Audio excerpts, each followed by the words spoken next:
After age 55, many people notice their belly becomes harder to manage, even when they haven't changed much about how they eat or move. The pants that used to fit comfortably suddenly feel tight around the waist.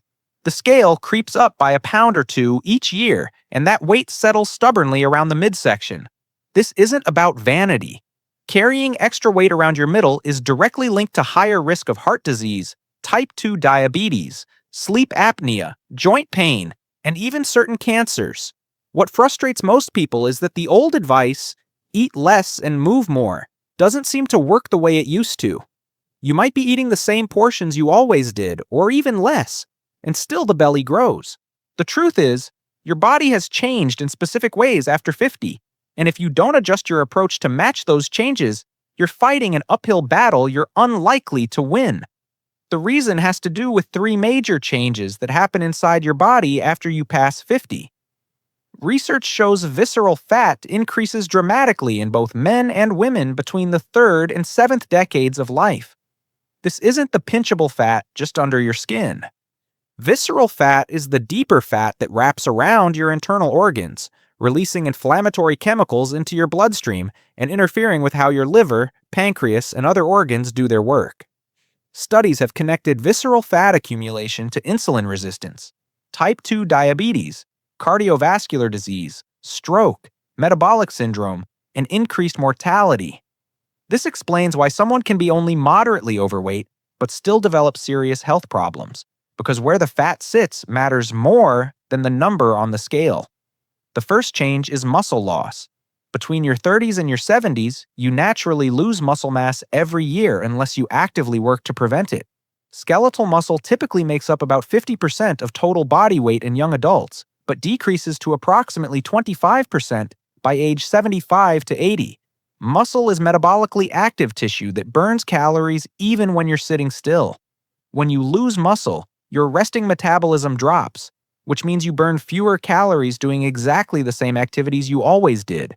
If you keep eating the same amount, the extra energy gets stored as fat, and unfortunately, it tends to go straight to your midsection. The second change is hormonal.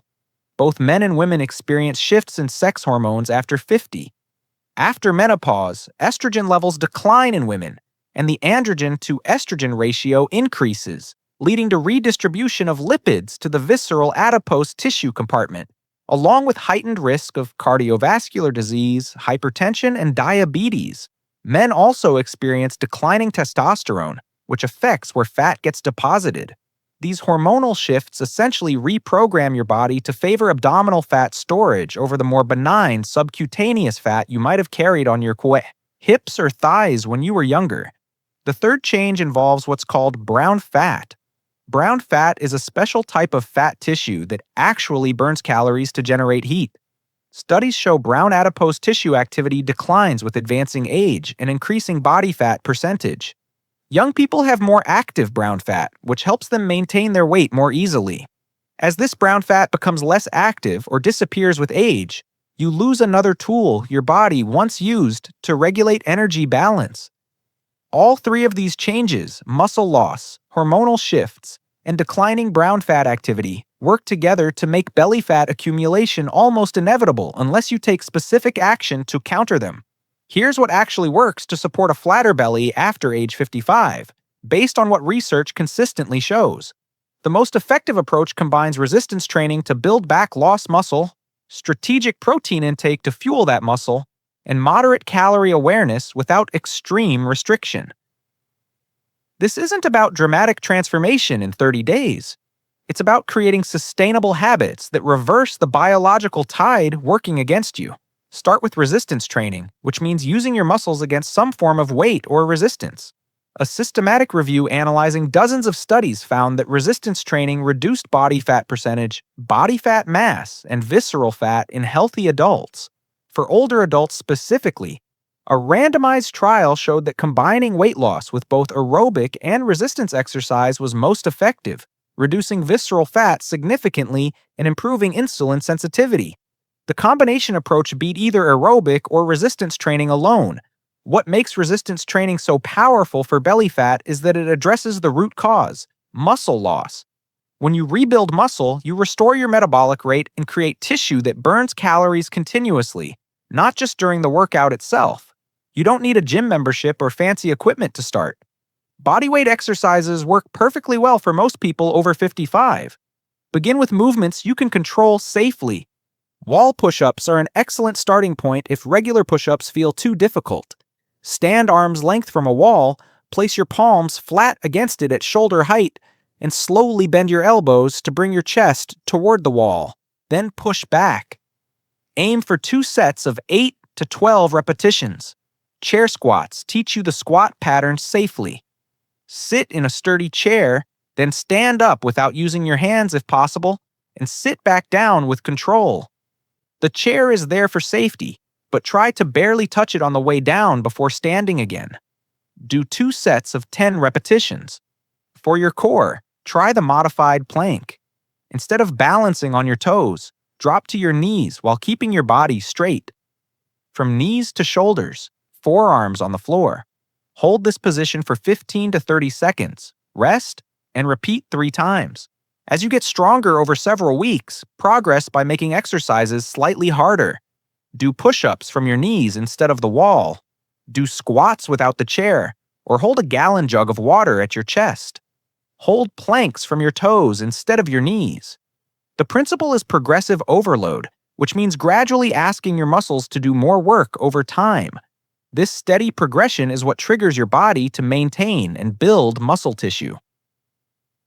Aim for 2 to 3 resistance training sessions per week, with at least 1 day of rest between sessions to allow recovery. Each session might last 20 to 40 minutes once you include a brief warm-up and cool down. Protein becomes critically important after 50 because your muscles become less responsive to the protein you eat, a phenomenon researchers call anabolic resistance. Multiple consensus statements indicate the recommended dietary allowance may be inadequate to promote optimal health in older adults. Observational studies suggest protein intakes from 1.0 to 1.6 grams per kilogram body weight per day may promote greater muscle strength and function in older adults, especially when combined with resistance exercise. For a person who weighs 165 pounds, that's roughly 75 to 120 grams of protein daily, significantly more than the standard recommendation of about 60 grams. Just as important as total daily protein is how you distribute it across meals. Research indicates timing and distribution of protein throughout daily meals may be as important as the total quantity for stimulating muscle protein synthesis in older adults. Try to include a good source of protein at each meal, aiming for 25 to 35 grams per meal rather than eating most of your protein at dinner. Breakfast might include Greek yogurt with nuts, 2 eggs with whole grain toast, or a protein smoothie made with milk and protein powder. Lunch could feature grilled chicken breast, canned tuna, or a large serving of beans with whole grains. Dinner might include fish, lean beef, turkey, tofu, or lentils. Snacks can add more protein through cottage cheese, hard-boiled eggs, or a handful of almonds. Animal proteins like meat, fish, eggs, and dairy tend to be more effective for preserving muscle in older adults because they contain all the essential amino acids your body needs in the right proportions. Plant proteins can work too, but you typically need to eat more of them and combine different sources throughout the day to get the complete amino acid profile. If you follow a vegetarian or vegan diet, focus on complete plant proteins like quinoa, soy products, and combinations like beans with rice. Protein powders, whether whey, casein, or plant-based, can be helpful if you struggle to meet your protein needs through food alone, but whole foods should always be your first choice when possible. You also need to think about your overall calorie intake, but not in the restrictive way most diets demand. Severe calorie restriction after 55 often backfires because it accelerates muscle loss, which then lowers your metabolism further and makes regaining weight almost inevitable once you start eating normally again. A more effective approach is modest calorie reduction combined with the resistance training and higher protein we've already discussed. If you're carrying excess weight, aim to lose it slowly, no more than 1 to 2 pounds per month.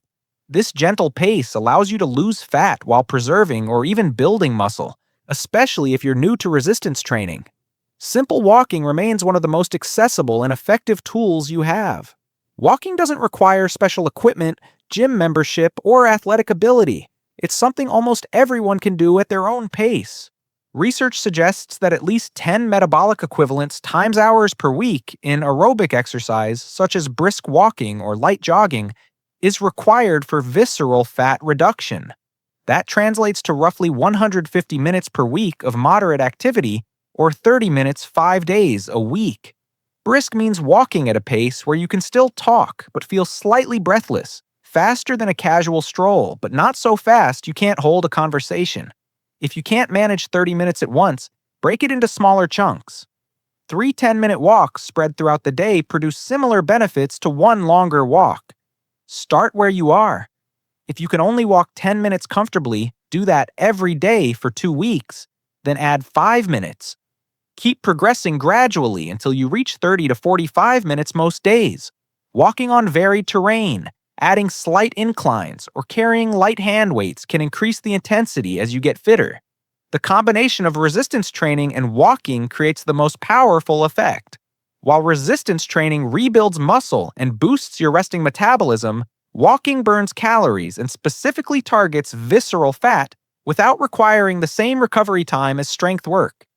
You can walk every day if you like, whereas your muscles need rest days between resistance sessions. Together, they attack belly fat from both angles, building the metabolically active tissue that prevents regain while simultaneously reducing the fat that's already there. Sleep quality matters more than most people realize when it comes to belly fat. Poor sleep disrupts hormones that control hunger and satiety, particularly ghrelin and leptin. When you're sleep deprived, ghrelin, which stimulates appetite, goes up, while leptin, which signals fullness, goes down. This hormonal imbalance makes you hungrier throughout the day and more likely to crave high-calorie, high-sugar foods your body thinks it needs for quick energy. Poor sleep also elevates cortisol, a stress hormone that promotes fat storage specifically in the abdominal area. Many people over 55 struggle with sleep because of pain, frequent urination, sleep apnea, or simply because sleep architecture changes with age. Older adults need about 7 to 9 hours of sleep each night, similar to younger adults, though the ability to sleep can decrease with age. To improve your sleep, maintain a consistent schedule by going to bed and waking up at the same time every day, even on weekends. Your body's internal clock thrives on predictability. Create an environment that supports sleep. Keep your bedroom cool, ideally between 65 and 68 degrees Fahrenheit. Make the room as dark as possible using blackout curtains or a sleep mask. If noise is a problem, try a white noise machine or fan to create steady background sound that masks intermittent disturbances. Avoid caffeine after early afternoon, as it stays in your system for 6 to 8 hours. Stop eating large meals within 3 hours of bedtime. If you drink alcohol, understand that while it might help you fall asleep initially, it disrupts the second half of the night and reduces sleep quality overall. Get bright light exposure during the day, especially in the morning. Daylight helps regulate your circadian rhythm and makes it easier to sleep at night. The regular physical activity we've already discussed, walking and resistance training, significantly improves sleep quality in older adults when done consistently. If you wake during the night and can't fall back asleep within 20 minutes, get out of bed and do something quiet and non-stimulating in dim light until you feel sleepy again. Reading a boring book, gentle stretching, or listening to calm music can help. Lying in bed awake for extended periods trains your brain to associate the bed with wakefulness rather than sleep. If sleep problems persist despite these changes, talk with your doctor. Sleep apnea syndrome is common in older adults and often goes undiagnosed, causing fragmented sleep and daytime fatigue. Cognitive behavioral therapy for insomnia, a structured program that addresses thoughts and behaviors affecting sleep, works better than sleeping pills for long-term improvement and carries no risk of side effects or dependency. Now let's address the myths and mistakes that prevent people from making progress. The first myth is that it's too late to build muscle or lose belly fat after 60. This belief stops people from even trying, but research consistently shows older adults can increase muscle protein synthesis, preserve lean mass, and improve strength with adequate protein intake and resistance training. Your body still responds to the right stimulus. The response might be slightly slower than it was at 30, but meaningful improvement is absolutely possible. People in their 70s and 80s can and do build strength and reduce body fat when they follow evidence-based approaches consistently. The second myth is that walking alone is sufficient. While walking is excellent and should be part of your routine, it doesn't provide the muscle-building stimulus you need to reverse age-related muscle loss. Studies show combining aerobic exercise like walking with resistance training produces significantly better results than either alone, particularly for reducing visceral fat and improving metabolic function. Walking burns calories and specifically targets belly fat, but resistance training rebuilds the metabolically active muscle tissue that prevents the fat from coming back. You need both. The third myth is that you need intense, grueling workouts to see results. Many people over 55 believe effective exercise must leave them exhausted, sore for days, or pushing through pain. This misconception leads to injury or burnout. The truth is that moderate intensity, performed consistently, produces excellent results for older adults. You should feel challenged during resistance training, like you could only do 1 or 2 more repetitions at the end of each set. But you shouldn't feel destroyed. Progressive overload means gradually increasing difficulty over weeks and months, not pushing to your absolute limit every single session. Recovery matters more as you age, so adequate rest between workouts is essential for continued progress. The fourth myth is that people with arthritis or joint pain should avoid exercise completely. The opposite is often true. Appropriate exercise, especially resistance training and walking, can reduce joint pain by strengthening the muscles that support your joints and reducing inflammation throughout your body. The key is starting gently, using proper form, and progressing gradually. If an exercise hurts, modify it or choose a different movement that works the same muscles without pain. Chair squats instead of full squats. Wall push-ups instead of floor push-ups. Pool walking instead of land walking. There are almost always modifications that allow you to exercise safely even with significant joint issues. Always check with your doctor before starting if you have concerns about specific conditions. The fifth myth is that you have to eat very little to lose weight after 55. Severe calorie restriction, eating less than 1,200 calories daily for women or 1,500 for men, triggers protective mechanisms that slow your metabolism even further and accelerate muscle loss. You end up losing the exact tissue, muscle, that you need to maintain a healthy metabolism. A better approach is eating adequate protein, as we discussed, maintaining moderate overall calories, and letting the combination of diet and exercise create a gentle, sustainable deficit. The goal is losing fat while preserving or building muscle, which creates lasting change rather than the temporary loss and inevitable regain that comes with crash dieting. Stress management deserves mention here as well. Chronic stress elevates cortisol, which promotes belly fat storage and makes losing that fat more difficult. Older adults often face unique stressors like retirement adjustment, health concerns, caregiving responsibilities, or loss of loved ones. Finding ways to manage stress through social connection, relaxation practices, enjoyable hobbies, or professional support when needed can directly impact your ability to reduce belly fat.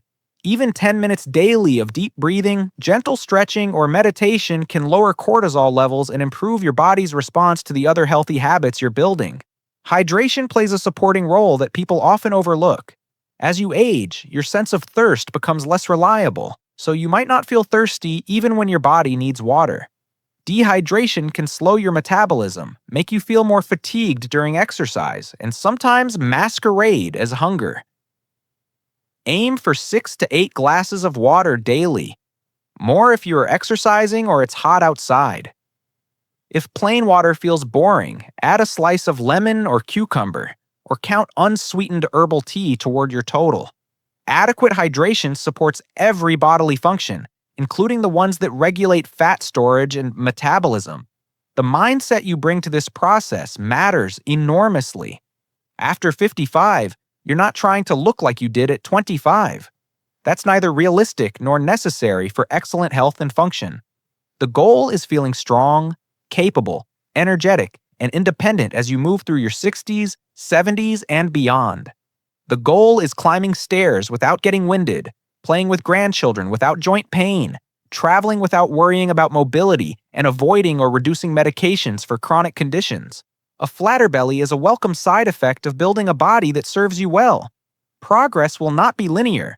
Some weeks you'll feel strong and notice your clothes fitting better. Other weeks you might feel tired or see no change on the scale despite doing everything right. This is completely normal. Fat loss, especially visceral fat reduction, happens in fits and starts. The scale might not move for 3 weeks, then suddenly drop 2 pounds. Your measurements might stay the same for a month, then you notice your belt needs a new notch tighter. Trust the process when you're following evidence-based practices consistently. Take measurements and photos every 4 to 6 weeks rather than obsessing over daily or weekly changes.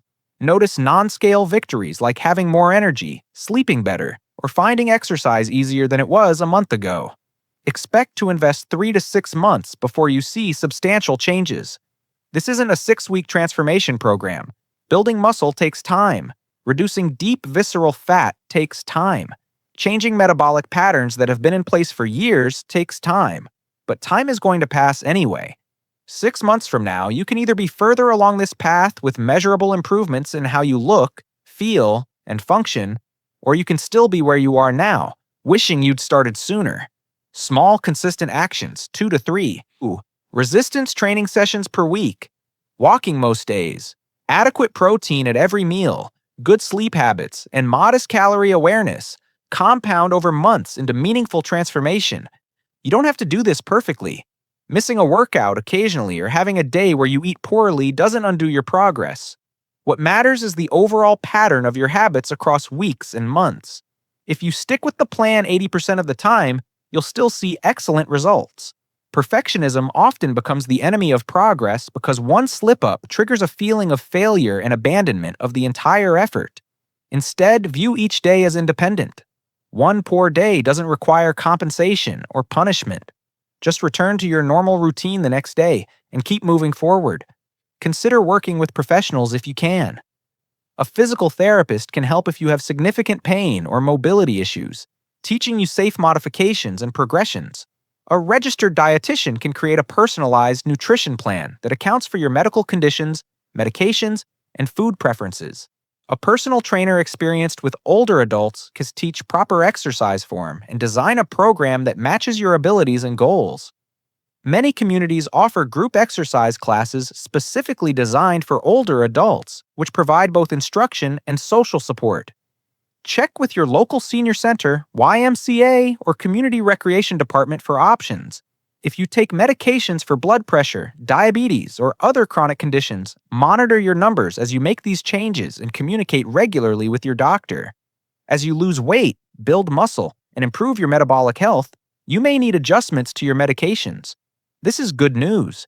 It means your body is responding and healing, but those changes need medical supervision to keep you safe. Some people find they can reduce or eliminate medications for type 2 diabetes, high blood pressure, or high cholesterol as they consistently follow this approach over many months. That's an outcome worth pursuing, but it must happen under your doctor's guidance. I'd like to hear from you about your experience.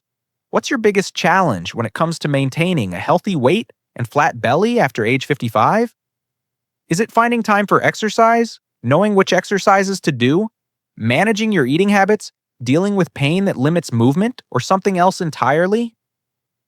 Leave a comment below sharing your situation, and if this information was helpful, please share this video with a friend or family member over 55 who might benefit from it. The more people who understand that meaningful improvement is possible at any age with the right approach, the healthier our communities will be as we all navigate the second half of life together. Remember to subscribe to this channel if you want daily, evidence-based information about health, movement, and longevity for people over 50. These small changes you make today become the foundation for independence, vitality, and quality of life for decades to come, and that's worth every bit of effort you invest.